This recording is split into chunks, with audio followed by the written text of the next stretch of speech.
The Senate might be stuck addressing the House's bogus impeachment charges, but that doesn't erase the fact that we have a lot of work to do in the Congress in the upcoming days.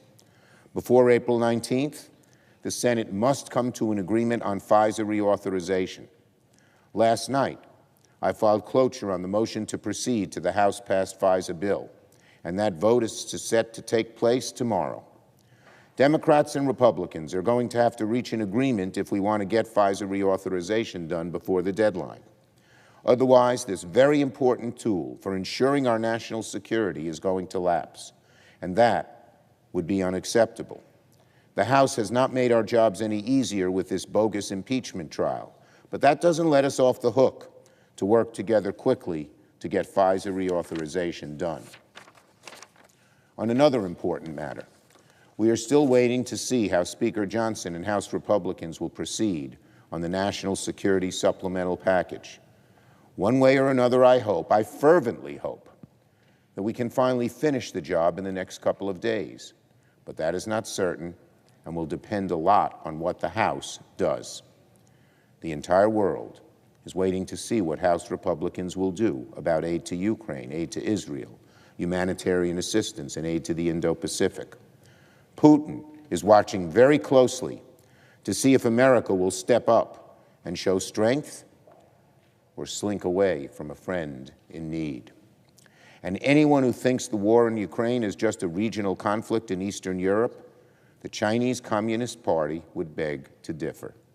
If President Xi sees America waffle in helping Ukraine, he may conclude that we will similarly get cold feet in the Indo-Pacific. Congress must finish the work on the supplemental once and for all. The time for waiting and delay has long been over. I urge House Republicans to continue working in a bipartisan spirit to get this aid passed. The security of America, of our friends abroad, and of Western democracy itself demands that we act. Now, later today, President Biden will call for the tripling of tariffs on steel and aluminum imports from China. This is a strong and decisive response to continued unfair trade practices by China. I've been a loud and fervent advocate of higher tariffs on Chinese steel and aluminum imports for years. When I first became senator, I saw for myself how unfair Chinese practices were carving away at American production and American jobs. The deck has long been stacked against U.S. steel and aluminum workers for years because of the Chinese government. For China, the equation's simple. They overproduce steel and aluminum with the help of subsidies and low-cost labor, then flood markets with these cheap products, and then dominate any competition and reap the profits. American businesses end up falling further and further behind. Critically, the President is also calling for action to prevent companies from routing steel and aluminum imports through Mexico in an attempt to circumvent the tariffs.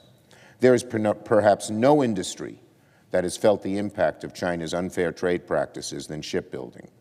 The U.S. was once a global leader, but now we produce less than 1% of the world's commercial ships. Over the last 2 decades, China has dramatically increased its dominance of the shipbuilding industry, putting American businesses and workers at risk and jeopardizing our national security. So the President's announcement today is a welcome step to getting American steel and aluminum businesses back on the level playing field with China. I can assure you, Mr. President, there's no shortage of American businesses ready to step up and compete in the global market.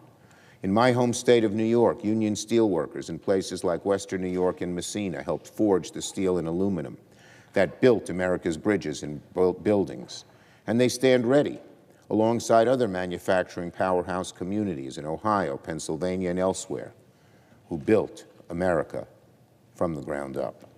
So I commend the President for a strong and decisive call to triple the tariffs on steel and aluminum imports from China, and Democrats will keep working to bring American businesses and workers back on the level with the world. And finally, Mr. President, today we're mourning a colleague and former member of this chamber, Bob Graham, who passed away yesterday at the age of 87. Bob and I only served for a few years, but it didn't take long to realize he was a man of great integrity. He was a devoted public servant who dedicated his entire life to his beloved Florida, from the state legislature to the governor's mansion to the halls of the United States Senate. Our prayers are with his family and his loved ones.